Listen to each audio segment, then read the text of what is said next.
Olá, sejam muito bem-vindos ao podcast Pode Faz o Seguinte. Hoje eu estou com um convidado super especial, tá? Hoje a gente vai trazer aqui um tema onde o nosso convidado é bem experiente e que tem grandes cases no mercado, que em breve já vou te apresentar.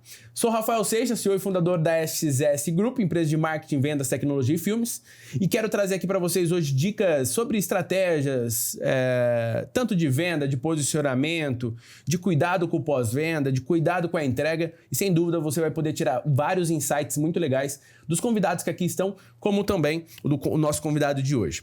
O nosso convidado é o seu Sérgio Porto, da Sérgio Porto Engenharia, empresa que atua no mercado brasileiro desde 1978, com um histórico incrível. São mais de 2 milhões de metros quadrados construídos, mais de 4.200 unidades habitacionais, além de um sistema de qualidade com auditorias periódicas e reconhecimento como vencedor do Prêmio Master Imobiliário. E quando eu falo de obra grande, eu falo de projetos como Cidade Matarazzo em São Paulo, Centro de Treinamento da Embraer, Condomínio Fazenda Jaguariúna no Urbanova, o Colina Shopping, Cinemark Iguatemi Campinas e centenas de outras salas pelo Brasil. A Companhia Atlética, Educa Mais Jacareí, além de condomínios exclusivos de alto padrão. Seu Sérgio, seja muito bem-vindo ao Pode Faz o Seguinte. Bom dia, muito obrigado pelo convite. E é um prazer aqui poder conversar um pouco com você, trazer um pouco aí da nossa experiência de vida. Essa introdução aqui ela é gigante, porque é uma história muito vencedora e, sem dúvida, são grandes projetos. Seja aqui na região do Vale do Paraíba, em São José dos Campos, como também em todo o Brasil. Mas eu queria fazer uma pergunta. Qual foi o momento que você entendeu que obra grande, o que mais vende não é o preço, mas a previsibilidade, a segurança? Isso faz sentido, seu Sérgio? Olha, eu não comecei com obra grande. Eu comecei onde todo mundo termina. Foi fazendo muro de cemitério. A primeira obra da Sérgio Porto Engenharia do nosso currículo foi um muro de cemitério. E o aditivo que nós conseguimos nessa obra foi a cruz do cemitério. Então, tudo na vida é uma escadaria que você tem que galgar devagar, com cuidado, com muita dedicação, para chegar ao topo. Eu acho que a gente nunca chega ao topo, a gente sempre almeja mais, mas realmente, se tem um sucesso, tá, que a gente pode transmitir, é você transformar as oportunidades em negócios bem alinhados, bem arrumados, bem feitos, bem acompanhados.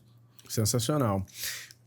E o senhor, falando isso, quem é o seu Sérgio fora da obra? De onde veio e o que te formou como essa pessoa? Visionária, ambiciosa, que faz acontecer, um histórico muito vencedor. Quem é, fora da obra, Sérgio Porto? Olha, eu, primeiro, infelizmente, não sou de São José dos Campos. Eu nasci em São Paulo. E nasci em 1950. Então, o nosso relativo sucesso foi meio da cronologia da minha idade. Quer dizer, eu quando nasci e vim para São José com um mês de idade, São José tinha 35 mil habitantes. Então a gente pegou todo o aumento, todo o crescimento demográfico de São José, todas as oportunidades. E eu acho que uma experiência que a gente tem que passar para o futuro é de a gente realmente trabalhar desde cedo para se dedicar, para aprender. E eu comecei, eu sou da primeira turma da Faculdade de Engenharia do Univap aqui de São José. Eu comecei a faculdade dia 1º de abril de 1967 e fui registrado numa consultora local que chamava RZG, era a maior consultora local, no dia 1º de abril de 1967. Então, na RZG, eu junto com o meu curso, que era noturno, eu trabalhava, já comecei a aprender.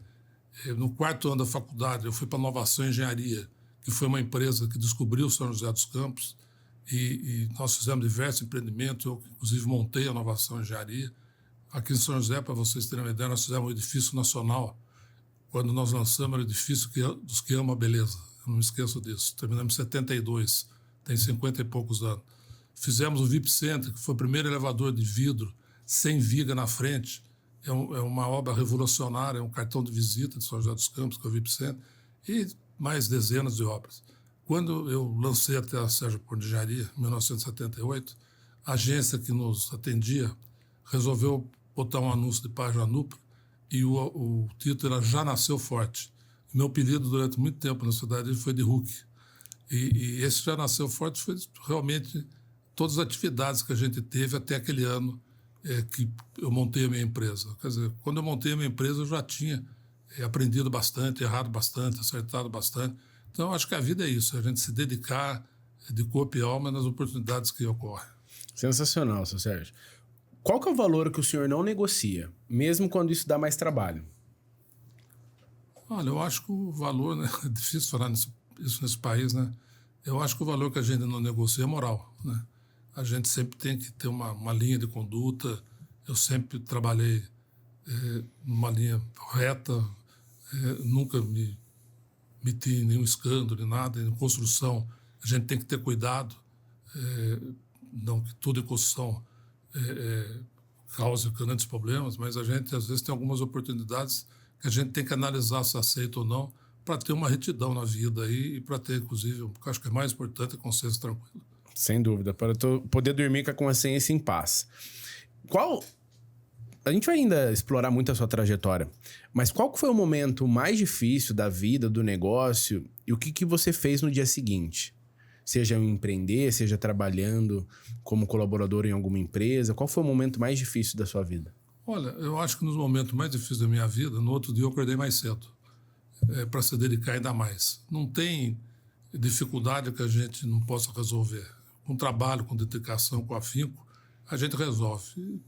Para ser muito direto na sua pergunta, na resposta da sua pergunta, é acordar mais cedo. Sem dúvida, sem dúvida. Isso é uma mentalidade vencedora.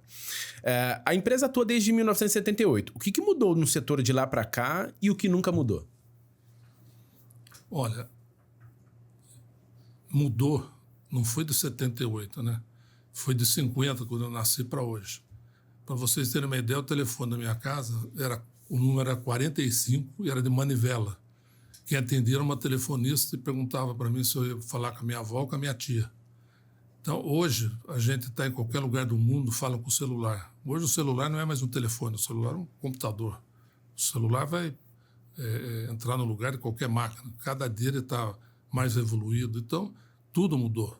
Eu me lembro que quando a gente tinha grandes concorrências e tal, a gente ficava trabalhando dia e noite, 15, 16 pessoas, para datilografar, para fazer e tal. Hoje, a tecnologia te ajuda muito, né?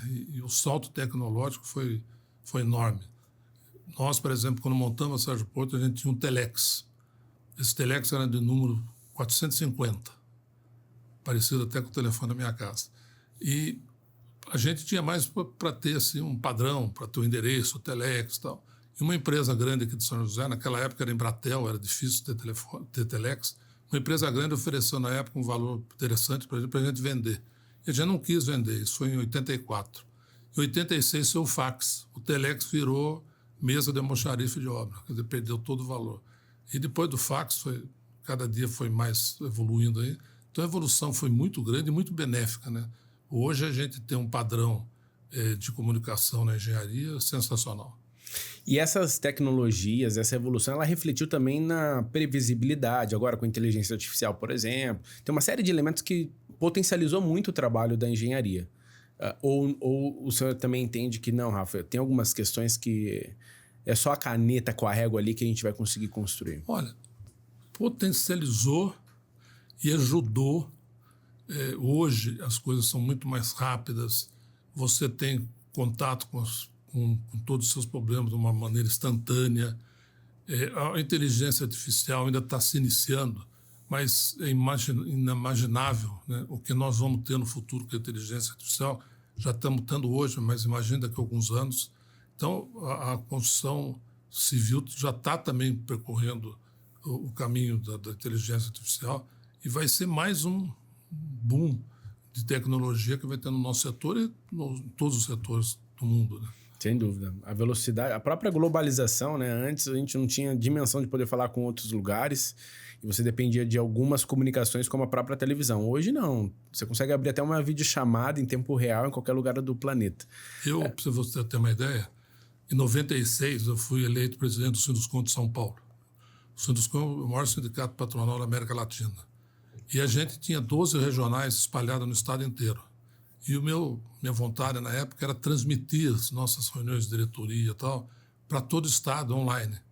Isso aí, na época, custava $1 milhão. Era quase o orçamento do Sinuscom durante o ano. Hoje, você faz as videochamadas sem pagar nada, praticamente. Então, você vê, eu estou falando uma data próxima, né? 96 não faz tanto tempo. E hoje, você tem essa tecnologia disponível, é quase gratuito. Exatamente. Isso ficou muito interessante porque potencializa demais. A gente não cogitava eventualmente fazer uma engenharia, por exemplo, hoje já é possível, fora do seu país ou fora da sua cidade, né? Ficava muito complexo. Hoje não, hoje você consegue fazer reunião, visita técnica e ainda fazer o projeto à distância, né? Eu durante a minha carreira aí, eu sempre tentei me especializar em cursos, em pós-graduação. Eu visitava muita feira, a gente ia muito... Cada 2 anos a gente ia na Batimate, em Paris, que era uma feira de tecnologia, que a gente aprendia muito e tal. Essas feiras praticamente acabaram, porque hoje você tem a tecnologia online, a pessoa que descobre um novo projeto, um novo material, já transmite para o mundo inteiro online. Então, você não tem mais você não tem mais a necessidade de ir na informação, né? A informação vem a você. Sem dúvida, e num tempo extraordinário, né? Na sua trajetória, Sérgio, qual habilidade te fez crescer mais? Foi a técnica, a sua gestão, a sua capacidade de negociação, liderança, padronização? Qual foi a habilidade na sua percepção que você fala, Rafa, isso daqui, essa consistência foi o que eu consegui... Olha, eu acho que, Rafael, o grande segredo, primeiro é perseverança, de você sempre ir à frente. E segundo, escolher da melhor forma possível os seus colaboradores. Uma empresa não é nada. Uma empresa é o conjunto dos seus colaboradores. Quer dizer, se você não tem uma equipe coesa, uma equipe dedicada, que compra a ideia da qualidade, do prazo, da tecnologia, você não chega a nada. Então, acho que o grande segredo é você trabalhar com bons assessores. Eu tenho funcionários hoje que trabalham comigo há 46, 45, 40 anos. Então, isso eu acho que é importante. Você cria uma expertise dentro da sua empresa. Sem dúvida, sem dúvida. Faz toda a diferença até para a cultura, né? Para externalizar o que o senhor acredita dentro da Sérgio Porto Engenharia e poder refletir isso na ponta para os seus clientes. Dentro do site, hoje fala que o desafio de construir sempre o melhor. É como se fosse um slogan. O que isso significa na prática? Eu já entendi pela forma que o senhor trouxe aqui a mentalidade que o senhor tem. Mas o que isso significa na prática? Olha, teve uma época no Brasil que ficou muito em voga as empresas terem certificados de qualidade, e a gente entrou muito nessa fase. Hoje isso aí caiu um pouco, mas quando nós fomos tirar o nosso selo de qualidade, a gente tinha que conseguir para a empresa uma frase que fosse para todo mundo. E a frase que eu, na época, meu irmão, que era meu sócio, ainda era vivo, escolhendo, é encantar o cliente. Eu acho que o grande segredo da construção civil, do comércio, do serviço, é você encantar o cliente. Realmente você conseguir fazer algo a mais, dar uma atenção a mais para que o cliente volte. A coisa mais fácil no nosso setor é pegar a primeira obra. O difícil é pegar a segunda. E nós tivemos, acho que, um relativo sucesso aí, que nós fizemos 70 Cinemarks. Eu construí o Center Valley desde o início, fiz umas 5 ou 6 ampliações. Quer dizer, a gente sempre conseguiu manter os clientes como? Encantando o cliente. Sem dúvida. Não, isso parece assunto do momento, né? Mas o cliente voltar, isso que faz a sua empresa ser sustentável. Porque senão, a primeira venda nem sempre ela é tão rentável, né? Porque às vezes você está começando uma relação e tudo mais, né? E continuar com o seu cliente, ele voltar e comprar, sem dúvida, isso é um indicador de sucesso. Ele traz até indicações, porque se ele acredita, recompra, é porque ele acredita naquilo que ele está recebendo. E ele acaba naturalmente indicando. Então, isso que o senhor está trazendo aqui, ele é muito importante, porque isso reflete o negócio que está nascendo hoje, como empresas já consolidadas, como empresas já de sucesso, ter essa mentalidade.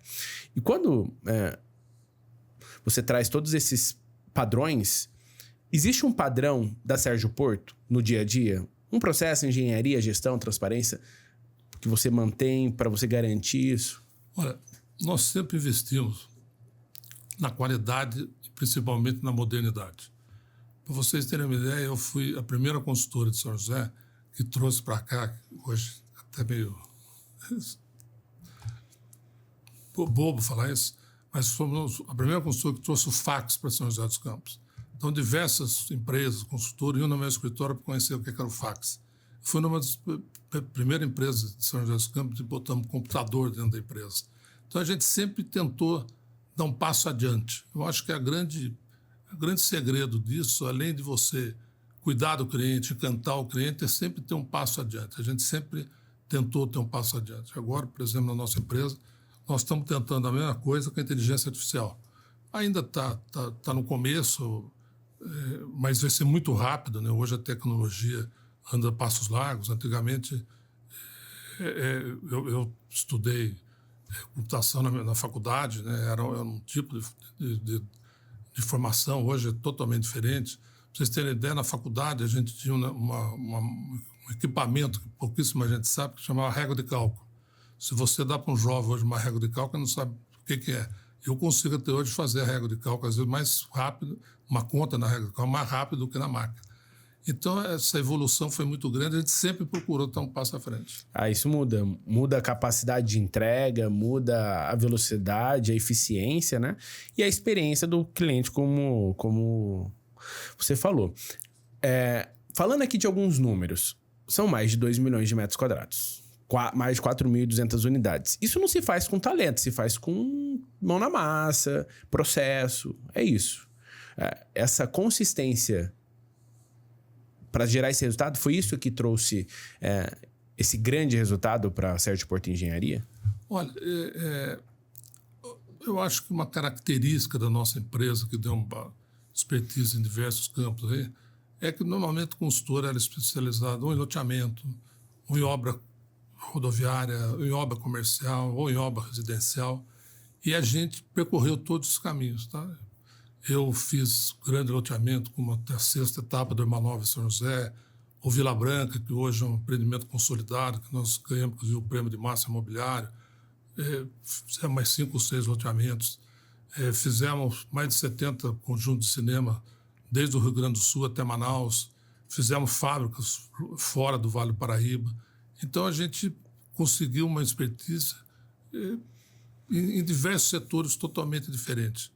Então, isso aí você só consegue repetindo, com dedicação e com uma equipe muito dedicada. Perfeito.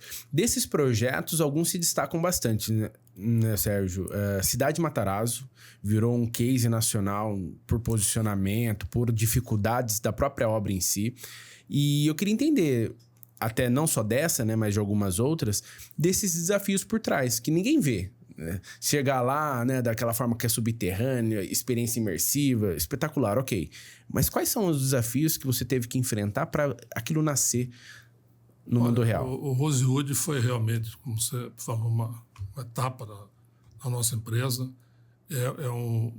Uma edificação projetada pelo Genovello, que é o arquiteto mais famoso do mundo hoje. Uma decoração do Philippe Starck, que é o arquiteto do interior mais famoso do mundo, com milhões de detalhes. Quem conhece as instalações deve imaginar o que é aquilo. Então, ali precisou de uma dedicação, inclusive minha. Eu fiquei praticamente 6 anos morando em São Paulo, ia 2, 3 vezes por semana na obra. Eu tinha um parceiro, que era a RFM, lá foi um consórcio, Sérgio Porto Engenharia, RFM. Um dos diretores da RFM ia também comigo todos os dias que a gente estava na obra.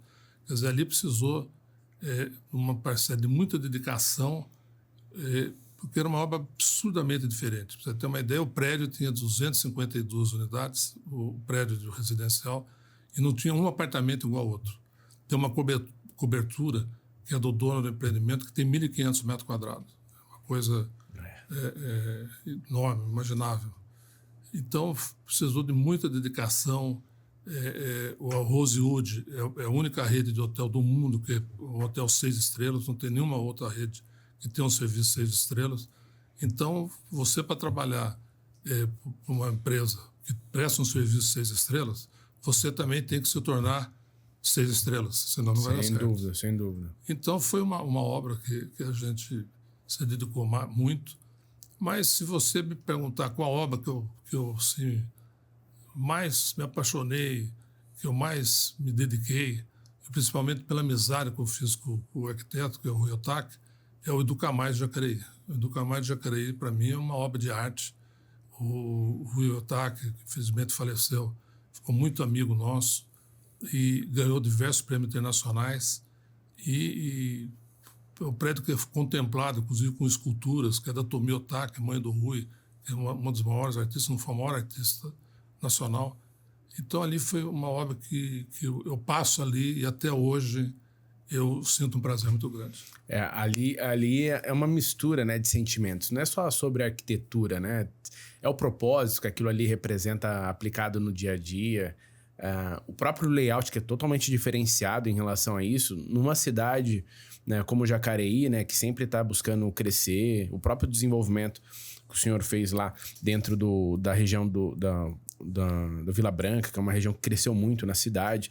Mas, sem dúvida, acredito que o impacto por trás... E teve, tanto na cidade de Matarazzo, quanto no Educa Mais, quais foram, de forma diferentes, os maiores desafios? Foi estrutural, hidráulica? Sabe aquela coisa que você fala, Rafa, isso aqui me fez eu perder um pouquinho de cabelo no dia a dia? Olha, o desafio você tem no dia a dia. Depois que você faz uma série de obras, você consome, você absolve os desafios. Então, é mais um problema realmente de dedicação. Por exemplo, o Educa Mais é um teatro, é um centro cultural. Eu não sei se você sabe, tem uma creche, tem um clube de idosos.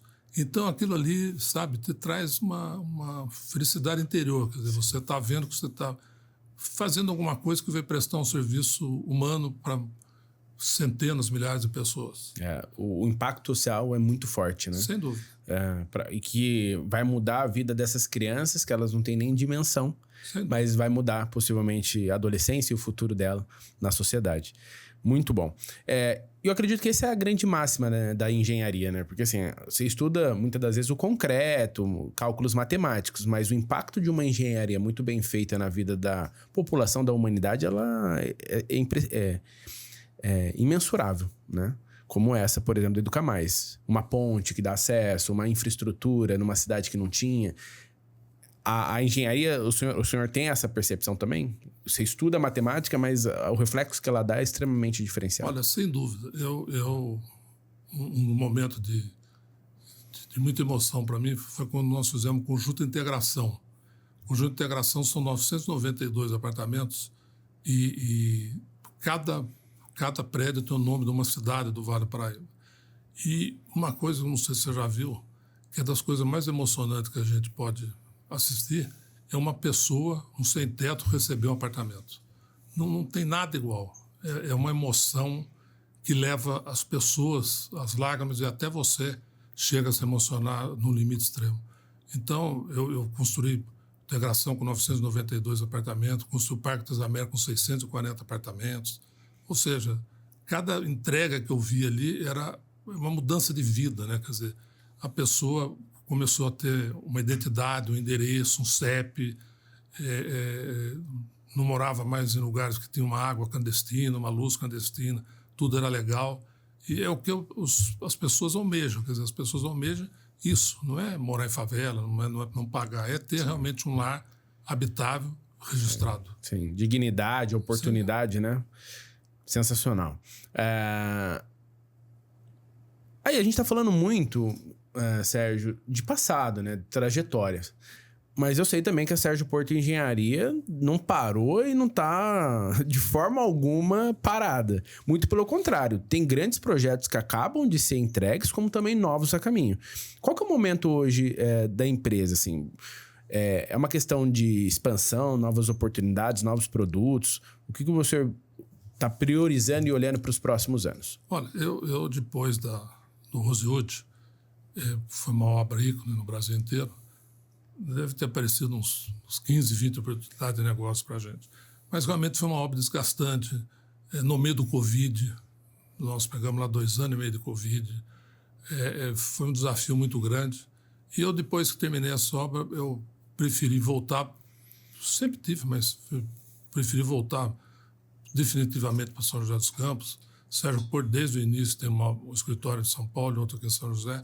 Hoje eu fico mais em São José. E hoje eu estou me dedicando a urbanizar uma área grande que eu tenho aqui, onde eu já fiz lá o condomínio Jaguariúna. Pretendo fazer mais uma etapa, com mais ou menos 150 lotes. Pretendo, é um sonho da minha vida, entregar para a cidade um campo de golfe com 18 buracos. Isso aí está em fase de aprovação e tal. Mas hoje eu quero ficar nesse meu empreendimento, nessa área que hoje é urbana nossa, e não fazer mais o que a gente fazia. Eu cheguei a construir em 4, 5 estados no meu momento. Então, às vezes, eu saía de casa 15 dias. Eu sou muito da história que o dono do porco engorda o porco. É isso aí. Então, a gente tem que ficar em cima. É isso aí. Eu saía para visitar minhas obras, ficava 15 dias indo de um estado para o outro e tal. Então, hoje, eu prefiro ficar mais quieto aqui em São José e tocar meus negócios próprios. Sem dúvida. Hoje é uma fase até de propósito, né? A gente tem ali uma região extraordinária, o Fazenda do Jaguariúna, que já vendeu mais de 90% do lote. A gente entende que esgotou ali as possibilidades, mas é um conceito incrível, pé da montanha, com L ponto. Vamos falar um pouco sobre como que foi esse projeto e depois eu quero entender um pouco do cenário do brasileiro, como que o senhor vê o Brasil nos próximos anos. Olha, a gente sempre procurou inovar, né? Desde o começo, nós somos muito pioneiros na tecnologia, na computação e tal. E nesse empreendimento condomínio de Jaguariúna, eu só aceitei o desafio porque foi o primeiro condomínio sustentável do Brasil. Não existe outro ainda. É uma legislação feita aqui em São José dos Campos pelo secretário de Planejamento, Manara, que é um dos maiores ambientalistas do Brasil. E o que é um condomínio sustentável? A mesma área que você tem de lote, você tem de mata, de floresta. Então, você oferece um produto para o seu cliente com muito urbanismo, com muita vegetação. Então, é um produto diferente. A segunda etapa que a gente quer fazer, talvez o condomínio de Jaguariúna 2, sei lá como é que vai ser o nome, vão ser lotes do mesmo tamanho e também condomínio sustentável. E o outro empreendimento que eu quero fazer no mesmo terreno é um campo de golfe, que São José não tem um campo de golfe de 18 buracos, só tem o Santa Rita, que é um campo excelente, mas com 9 buracos. Então a gente quer realmente deixar esse legado para São José. Eu acho que São José, hoje o golfe é um dos esportes que mais cresce no mundo, inclusive no Brasil. Sim. Então acho que a gente vai conseguir deixar um outro legado. São José está virando um centro internacional de diversas empresas. A gente já tem contato de algumas empresas americanas que estão aqui que já querem saber como é que faz para comprar o título e tal. Então, realmente, eu acho que vai ser um sucesso e é uma coisa diferente. Eu acho que o interessante da vida é fazer o diferente. Eu vejo muito essa assinatura Sérgio Porto, né? Trazendo esse legado. Querendo ou não, todos os projetos que a gente falou de alguns aqui, ele tem uma assinatura muito impactante, né? Ele não é feito mais uma obra. Cada uma acaba sendo única e muito expressiva dentro da sua proposta. Eu vejo esse padrão dentro dos projetos, tanto que já foram entregues como os que estão para ser construídos. E parabéns por isso, porque, sem dúvida, isso é fruto da visão que o senhor tem dentro do setor, mas dentro principalmente do que você constrói na prática dentro da Sérgio Porto Engenharia. E, sem dúvida, isso impactou o cliente, né? Eu não tenho dúvida também que você tem clientes de décadas. Cliente que comprou um produto e que acompanha os lançamentos e produtos da Sérgio Porto Engenharia. Isso é normal acontecer na trajetória, Olha, Sérgio? eu acho que mais importante, com toda a modéstia, de ter cliente de décadas é ter um bom nome em décadas. Sim.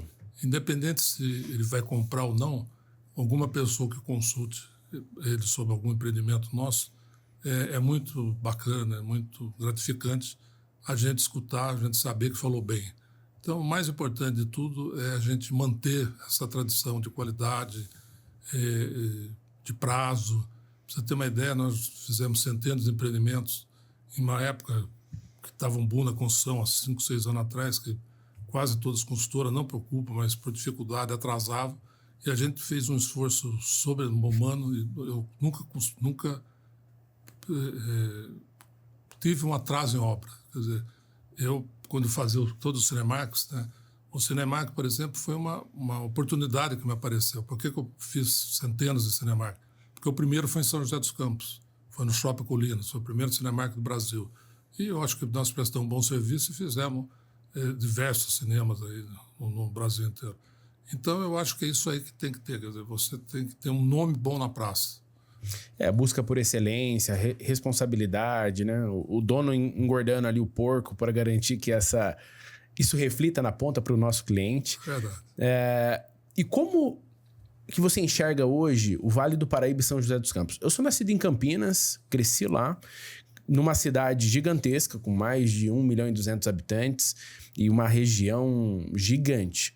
Mas me mudo, já está fazendo década, para São José dos Campos e aqui para o Vale e vejo um crescimento surreal. Com uma diferença, de uma forma planejada, estruturada, conseguindo ser bem equilibrada. Como que o senhor vê o Vale do Paraíba e São José dos Campos? Olha, eu acho que daqui umas 2 ou 3 décadas, o Vale do Paraíba vai estar praticamente conurbado. Vai ser uma cidade atrás da outra.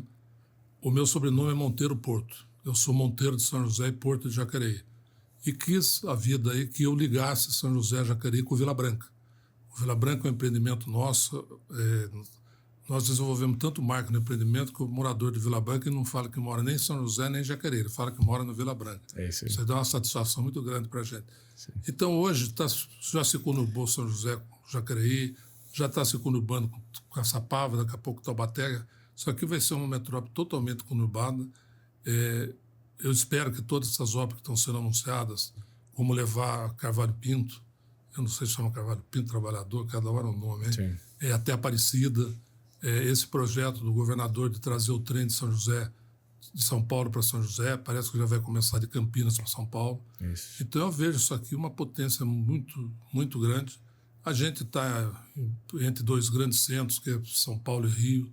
São José tem uma característica muito interessante, que é quase do vale inteiro, que está a 40 minutos do Campo Jordão, a 1 hora da praia, a 1 hora de São Paulo, a 3 horas do Rio. Quer dizer, a gente tem uma posição privilegiada, de logística muito privilegiada. Então, quando a gente vê um grande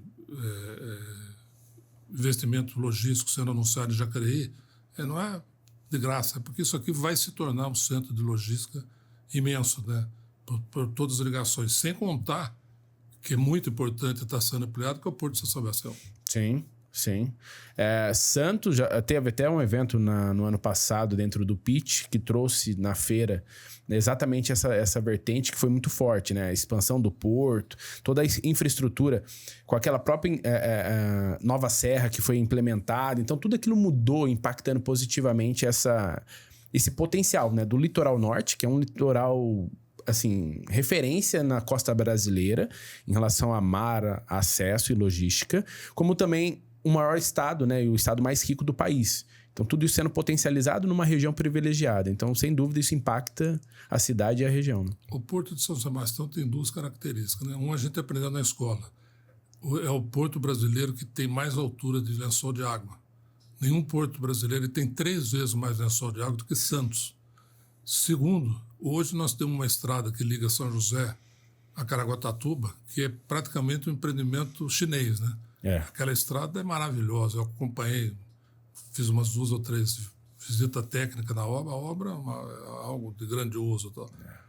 Há poucas semanas atrás eu fui até São Sebastião e vai ser a grande vantagem do porto é que o acesso está maravilhoso. Estão começando também o acesso, a duplicação da estrada de Caraguatatuba até Ubatuba. Sim. Então, isso tudo vai virar, esse macro-eixo nosso aqui vai ser algo extraordinário. Muito bom. E a sede da Embraer, a Boeing, grandes operações aqui na região, fora a logística, não tenho dúvida que essa região aqui ela vai se tornar referência ainda mais. Né? A Embraer é um orgulho para a gente, né? Eu viajo de vez em quando aí pelo mundo e diversas vezes, muitas vezes eu vou em avião da Embraer. Quando estou subindo na escada, até meu coração bate ali, saber que é um produto aqui de São José, projetado por grandes amigos nossos, que foi presidido por essa pessoa, esse papa da aeronáutica brasileira, com o coronel Osiris Silva. E hoje, quer queira ou quer não queira, a Embraer é a terceira empresa de aviação do mundo. E agora mesmo vou fazer uma viagem que internamente vai ser tudo com o avião da Embraer. Isso aí isso é um orgulho para nós, José. Não, fabricar no país já é um orgulho. Imagina na nossa cidade, né? Enfim, isso é motivo de muita alegria, porque tudo começou lá atrás. Mas não vamos aprofundar nisso, mas sempre foi o Brasil, né? E a Embraer me traz um grande sentimento também, que além de eu ter construído diversas obras lá, eu fiz o centro de treinamento da Embraer, que foi uma obra que nós projetamos, nós gerenciamos, nós construímos, que hoje é a sede do Comando Aéreo, né? Não é mais a Embraer. Aquele prédio, eu não sei se você sabe disso, ele tem o formato de um avião. Legal. O centro de treinamento ele tem exatamente um avião. E foi também uma obra que, como eu já falei do Duca Mais, uma obra que me marcou muito. Realmente, o centro de treinamento da Embraer, que hoje não é mais centro de treinamento da Embraer, foi uma obra ícone para a nossa empresa. Sensacional. Tô quebrando um pouco aqui o protocolo, mas hoje, se o senhor pudesse passar uma mensagem para quem está pensando em estudar engenharia, estudando engenharia, até pegando esse gancho do orgulho, né, de ter feito isso, de ter construído, do que isso representa, qual que é a mensagem que poderia passar para essa turma que está cursando? Porque às vezes entra por recurso. Não, é porque eu vou ter um potencial salário, ou não vou estudar agora. Enfim, mas qual que é a mensagem que o senhor pode passar para essa turma que está estudando engenharia? Olha, engenharia é dedicação, trabalho e trabalho. Só isso. A pessoa tem que entrar de corpo e alma. É uma coisa que não é fácil. Você tem diversos desafios, desde os projetos que às vezes não são bem executados, que você tem que corrigir. Você fica muito sujeito a intempéries, muito sujeito à falta de material. Hoje a gente está com uma carência de mão de obra que eu não imaginava que aconteceria 30 anos atrás. Então, realmente, é uma coisa que os estudantes de engenharia eles têm que ter na cabeça que não tem nada melhor do que você construir, do que você ver uma obra acabada, do que você ver uma casa acabada que vai entrar uma família para morar, um conjunto habitacional que vai entrar uma família mais carente, construir um hospital que vai cuidar das pessoas. Então isso aí dá um orgulho muito grande para a nossa profissão. Sem dúvida, sem dúvida. E falando aqui ainda de região, de país, como que você vê o Brasil nessa próxima década? Os desafios e oportunidades que, bem aproveitadas, independente de quem estiver tocando esse navio, pode aproveitar. Olha, Rafael, eu torço muito. Há exatamente 45 anos atrás, eu fui fazer uma visita na China. E, na época, demorava 3 meses para conseguir o visto. Eu fui para a capital e só podia andar num quadrilátero. Se você saísse, podia ser preso e tal. Isso faz só 45 anos. Eu estava subindo aqui no prédio quando eu recebi um WhatsApp de um prédio que inauguraram agora na China, que tem 620 metros de altura, tem um elevador que anda a 70 km por hora. Então eu vejo, né, eu comparando o Brasil de 45 anos atrás com o Brasil de hoje, o que a gente poderia ter crescido. A minha mensagem, minha esperança é que realmente a gente comece a crescer de uma maneira efetiva. Hoje em dia, a gente tem hora que anda para trás, tem hora que a gente anda para o lado, e tomara que apareçam dirigentes políticos aí que tenham uma noção de grandeza, de grandiosidade, sim, como tiveram os dirigentes de diversos países. Sem dúvida. Sempre quando a gente olha a história, a gente vê os padrões, né? Olhar para um Brasil com exponencial, não é nem potencial, mas o exponencial que ele tem de matéria-prima, de capacidade humana, de estrutura, não temos terremoto, né? Então, assim, se a gente construir algo, tende a ficar de pé. Se olha para outros países como a China, Japão, os próprios Estados Unidos, você vê eles crescendo tanto o seu PIB, tanto a sua capacidade, e o Brasil no mesmo lugar, ou às vezes até retrocedendo, andando para o lado, como você disse, que a gente fica de mãos atadas às vezes. A gente tenta fazer isso, mas num efeito Brasil precisa de muita... É um movimento cultural, não é um movimento isolado.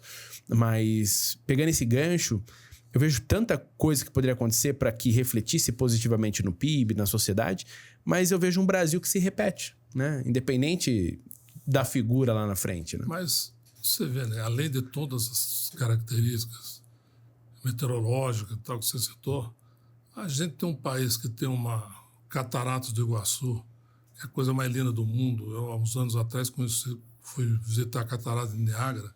Eles têm que botar luz lá para dar algum efeito. E aqui no Brasil, só de você ver aquilo lá a qualquer hora do dia, da noite, é maravilhoso. Você tem um litoral de não sei quantos mil quilômetros, uma cidade, uma praia mais bonita que a outra. Você tem uma floresta, você tem um rio Amazonas, você tem um potencial turístico enorme. Tem um povo muito bom, né? Um povo receptivo, um povo alegre. Não tem Sim. no mundo, né? Nenhum país que tem essa alegria do brasileiro, que leva o carnaval, que leva as festas de São João na Bahia. Quer dizer, realmente a felicidade está dentro do povo brasileiro. Mas, infelizmente, a gente, me parece que não está tendo muita sorte com os dirigentes que a gente mesmo elege aí. Sim. Mas eu acho que a gente tem que ter esperança aí. Acho que já tem grandes nomes aí surgindo aí que realmente vão mudar a história do Brasil daqui 20, 30 anos. Chegou a hora de olhar para frente, né? Eu sempre falo que na política, o desafio da política é que ela só tem 4 anos e tem 4 anos. Precisa de um olhar, que nem quando a gente fala de educação, quando a gente fala de infraestrutura, em 4 anos você não constrói. Você falou que ficou 6 anos morando em São Paulo para entregar uma cidade de Matarazzo. Construir algumas coisas na história da humanidade dentro do seu país leva muito mais que 4 anos. Então, os projetos eles precisam ser mais de médio e longo prazo também, para refletir em educação, em cultura, né? E a gente colher bons frutos, do que simplesmente coisas de a cada 3 anos, ano eleitoral. Essa visão ela tem que ser mais ampla, né? Tem que ser um projeto de país do que necessariamente um projeto político, né? E é o que nós não temos, né? Quer dizer, muda o governo, muda tudo. O governo anterior, por exemplo, fez uma reforma trabalhista que deixou o Brasil assim bem avançado, um país de primeiro mundo, mudou o governo, já mudou tudo, já aumentou as demandas trabalhistas. Quer dizer, cada governo quer dar um enfoque social, partidário e tal. E exatamente, Rafael, você tem toda a razão, não tem uma sequência, né? Quer dizer, as obras, uma rodovia, uma ferrovia, demora 6 anos, então é um governo e meio, um mandato e meio e tal. Mas vamos ter fé aí. Sem dúvida. O Brasil, né? Nós temos uma padroeira como Nossa Senhora Aparecida aí, com certeza ela vai abençoar os nossos novos dirigentes para que a gente tenha um futuro melhor. Fé não vai faltar. Trabalho também não. É verdade. Estamos chegando aqui na reta final. Eu queria, antes da gente encerrar, tem 2 momentos aqui. O primeiro momento seria entender 3 ações práticas que qualquer empresário que busca crescer, qualquer empresário que esteja te ouvindo agora, 3 dicas para ele aplicar dentro da sua vida, dentro do seu negócio. Acredito que você já deu algumas dicas ao decorrer do nosso podcast, mas eu queria sintetizar aqui para ele poder refletir e aplicar. Seja essa dica para mim, seja essa dica para quem está nos assistindo, com base em tudo que o senhor acredita, história e sucesso que construiu. Vai ser muito simples. É 3 coisas: trabalho, dedicação e visão do futuro. Sensacional. E para a gente chegar no quadro final, eu queria fazer um bate-pronto. Vou falar uma palavra e você complementa com aquilo que o senhor acredita. Construir o que é para você? Olha, uma vez eu dei uma entrevista na revista Construção em São Paulo e no final da entrevista a menina perguntou-me qual era o hobby, meu hobby. Eu falei, meu hobby é construção. Eu, quando não tenho nada para fazer, a minha esposa brinca muito comigo, a Mônica sempre brinca comigo com isso, eu pego ela no domingo e vou visitar a obra. Então, o meu hobby é construir. Eu tenho uma paixão por isso e levo isso muito no meu coração. Sensacional. Padrão, o que é para você? Olha, padrão é você atender à exigência do seu cliente.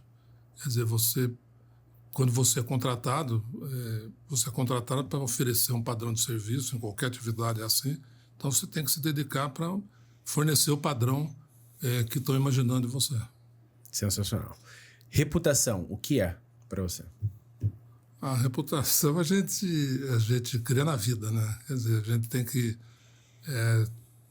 tomar cuidado nas horas certas, não se envolver em coisas que a gente sabe que pode dar problema. E hoje, né, a gente vive num país aí com esse escândalo de banco e tal. Quer dizer, essas pessoas realmente nunca imaginaram, né, que eles deviam perseguir também a reputação. Sem dúvida. Liderança, o que é para você? Olha, eu acho que liderança é você respeitar e ser respeitado. Quer dizer, as pessoas confiam no que você fala e você confiar também no que o seu subordinado fala. Então, eu acho que a liderança é isso. É uma confiança de dois lados. Sensacional. E para fechar, a palavra que resume a sua história até aqui. Olha, eu tenho um lema que eu acho que na vida a gente tem que deixar em algum lugar o fruto do nosso trabalho e da nossa bondade. No trabalho, eu tento deixar na minha empresa. De bondade, faz 43 anos que eu pertenço ao Secons. O Secons é um braço social da construção civil. Nós temos lá 22.500 funcionários, 4 mil médicos, fazemos 3 milhões de atendimentos anuais. Estou lá há 43 anos. Hoje eu estou de terno porque eu estou indo numa solenidade do Secons. E lá é onde eu tento deixar esse legado aí da minha bondade. Sensacional. Sérgio, obrigado. Obrigado por compartilhar a sua história, os seus desafios como pessoa, como empresário e por compartilhar o que você acredita, né? Sem dúvida, legado é poder multiplicar a sua visão. Eu acho que esse é um dos frutos que em alguns momentos se materializa em questões físicas, em outras em mensagens como essa, que a gente está buscando passar para pessoas que às vezes estão sem essa perspectiva ou sem as ferramentas necessárias, e a ideia é a gente poder ajudar de alguma forma. Então, gratidão por isso. Imagina, eu que agradeço o seu convite. Eu acho que a gente tem que perseguir sempre, com muita insistência, o desenvolvimento, o progresso, sempre achar que vai dar certo. O Brasil, eu acho que vai melhorar muito. Nós que somos da construção civil, a gente vai passar por um processo muito rápido de industrialização, de novos elementos que vão nos ajudar. Sem contar que hoje a tecnologia já ajuda muito a construção. Pra você ter uma ideia, hoje não se trabalha mais com planta e obra, hoje é tudo com iPad. Imagina, 30 anos atrás você vai pensar As nisso. plotters, né? Abrindo. Exatamente. Então, hoje já é outra realidade. E quem for da área, quem estiver entrando na área, tenha determinação, tenha vontade que vocês vão vencer. Combinado. Pessoal, olha, aqui tem dicas para você aprender em vários âmbitos e profundidades. Então, gostaria de agradecer para quem ficou aqui até o final. Curta, compartilhe e compartilhe com aquela pessoa que precisa receber essa mensagem. Sérgio Porto, ele construiu uma trajetória de reputação, confiança, qualidade e preocupação com o resultado. E isso você pode aplicar onde você estiver, seja na empresa onde você trabalha, na empresa que você tem. O importante é você ter esse compromisso com você mesmo. Então, curta, compartilha. Aí você pode sempre assistir a gente no YouTube ou também no nosso Spotify e nas nossas redes sociais. E eu vou deixar também aqui para vocês acessarem as redes sociais, o site do Condomínio Fazenda Jaguariúna, como também da seu Sérgio Porto Engenharia. E vocês vão poder ver de perto toda essa grandeza do que a gente conversou aqui. Sérgio, mais uma vez, obrigado, sucesso e conta com a gente aí nas próximas etapas do condomínio e vai ser sempre um prazer contar essa história e gerar mais resultado. Mais uma vez, muito obrigado, bom dia, uma boa semana. Para nós. Grande abraço, pessoal.